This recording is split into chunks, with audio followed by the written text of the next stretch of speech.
Hey guys, welcome to our channel. இன்றைக்கி நம்ம பார்க்க போகிற ரெசிபி என்னென்னு பார்த்தீங்கன்னா, பருப்பே இல்லாத சாம்பார் தான். அதுக்கு நான் 3 தக்காளி கட் பண்ணி வச்சுருக்கேன், 2 வெங்காயம் பெரிய வெங்காயமாக எடுத்து கட் பண்ணி வச்சுருக்கேன், கொஞ்சம் போல் பூண்டு. இது எல்லாத்தையும் நம்ம குக்கரில் ஒன்று போல் சேர்த்துடலாம்.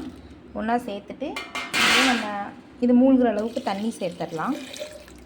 கூடவே நம்ம மஞ்சத்தூள் சேர்த்துக்கலாம். ஒரு 1/4 ஸ்பூன் போல் மஞ்சத்தூள் சேர்த்து நல்லா மிக்ஸ் பண்ணிக்கலாம். மஞ்சத்தூள், இந்த வெங்காயம், தக்காளி, பூண்டு எல்லாம் சேர்த்து நல்லா மிக்ஸ் பண்ணிக்கலாம். இதை ஒரு விசில் விட்டு எடுத்துக்கலாம். நம்ம விசில் சேர்த்து அடுப்பு ஆன் பண்ணிக்கலாம். அடுப்பு ஆன் பண்ணிவிட்டு ஒரு விசில் வர அளவுக்கு வெயிட் பண்ணலாம். அதுதான் ஃப்ரெண்ட்ஸ், நம்ம வேக வச்ச வெங்காயம், தக்காளி, பூண்டு நல்லா வெந்து வந்துருச்சு. இதை நம்ம தண்ணியை மட்டும் தனியாக வேறு பாத்திரத்தில் எடுத்துக்கலாம். இது அப்படியே இந்த தண்ணியை மட்டும் லைட்டாக வடிச்சுக்கலாம்.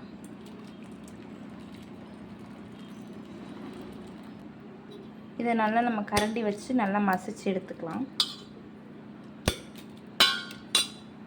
அவ்வளோதான் ஃப்ரெண்ட்ஸ், இதை நல்லா கடைஞ்சி எடுத்துகிட்டு இதை நம்ம இந்த தண்ணியும் நம்ம இதிலே ஒன்று சேர்த்து வச்சிடலாம். அடுத்து நம்ம இதுக்கு ஒரு தாளிப்பு கொடுத்துக்கலாம். வாங்க, கடாய் வச்சு அடுப்பை ஆன் பண்ணிக்கலாம்.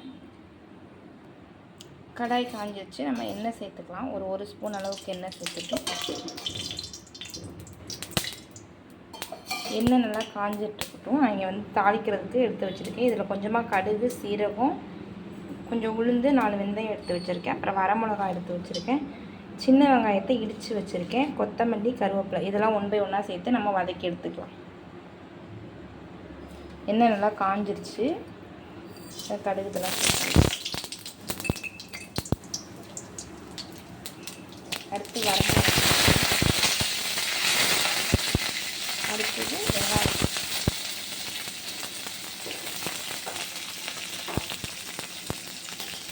நல்லா வதக்கிட்டேன்.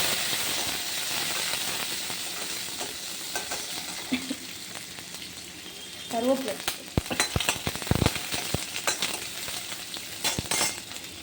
கொஞ்சம் போல் பெருங்காயத்தூள் சேர்த்துக்கலாம். இந்த தாளிப்போட மனமே ரொம்பவே நல்லாயிருக்கும். இந்த தாளிப்பை கொடுத்துட்டு நம்ம இது சும்மா ரொம்ப வதங்கணும்னு அவசியம் இல்லை, லைட்டாக வதங்கினா போதும். அதுக்கப்புறம் நம்ம குக்கரில் வேக வச்ச இந்த தக்காளி வெங்காயத்தை சேர்த்துக்கலாம். இதை நல்லா கிளறி விட்டுக்கலாம். இது நல்லா கொதிக்கட்டும். நல்லா கொதிஞ்சதுக்கப்புறம் நம்ம இதில் அந்த இன்க்ரீடியன்ஸை சஸ்பென்ஸ் இன்க்ரீடியன்ஸை இதில் நம்ம ஆட் பண்ணலாம். கொஞ்சம் போல் கடலை மாவு, நல்லா ஒரு 2 ஸ்பூன் அளவுக்கு கடலை மாவு எடுத்துக்கலாம். இந்த கடலை மாவில் தண்ணி சேர்த்து நல்லா மிக்ஸ் பண்ணிக்கலாம். தேவையான அளவு தண்ணி சேர்த்து நல்லா திக்காக கரைச்சி எடுத்துக்கலாம். இதில் தேவையான அளவு உப்பு சேர்த்துக்கலாம். உப்பு சேர்த்து நல்லா இது நல்லா கொதிஞ்சு வரட்டும். இந்த ஸ்டேஜில் நம்ம கடலை மாவு கரைச்சி வச்சோன்னா அதை இதில் சேர்த்துக்கலாம். கடலை மாவோட பச்சை வாசனை நல்லா போகிற அளவுக்கு நல்லா கொதிய வச்சுக்கலாம். உங்கள் வீட்டில் இது பருப்பு இல்லாத பட்சத்தில் நீங்கள் இந்த வெறும் கடலை மாவு, வெங்காயம், தக்காளி, வரமிளகாய் இதை வச்சு சூப்பர் டேஸ்டியான ஒரு சாம்பார் ரெடி பண்ண முடியும். இது நீங்கள் இட்லி, தோசைக்கெலாம் நல்லா தாராளமாக ஊற்றி சாப்பிட்றப்ப டேஸ்ட் வைஸ் ரொம்பவே நல்லாயிருக்கும்.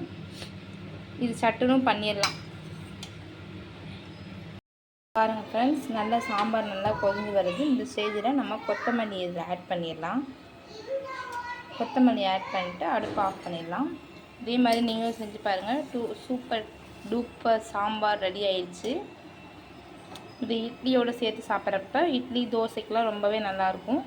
இந்த வீடியோ உங்களுக்கு பிடிச்சிருக்குன்னு நம்புகிறேன். இந்த வீடியோ உங்களுக்கு பிடிச்சிருந்தாலும் லைக் பண்ணுங்கள், ஷேர் பண்ணுங்கள், மறக்காமல் சப்ஸ்கிரைப் பண்ணுங்கள். தேங்க்யூ ஃபார் வாட்சிங். பாய் ஃப்ரெண்ட்ஸ், நம்ம வச்ச சாம்பார் வித் இட்லியோடு பார்க்குறப்ப எப்படி டேஸ்டியாக இருக்கு பாருங்கள். ரொம்ப எம்மியாக இருக்கும். இதே மாதிரி நீங்களும் ட்ரை பண்ணி பாருங்கள். பாய்.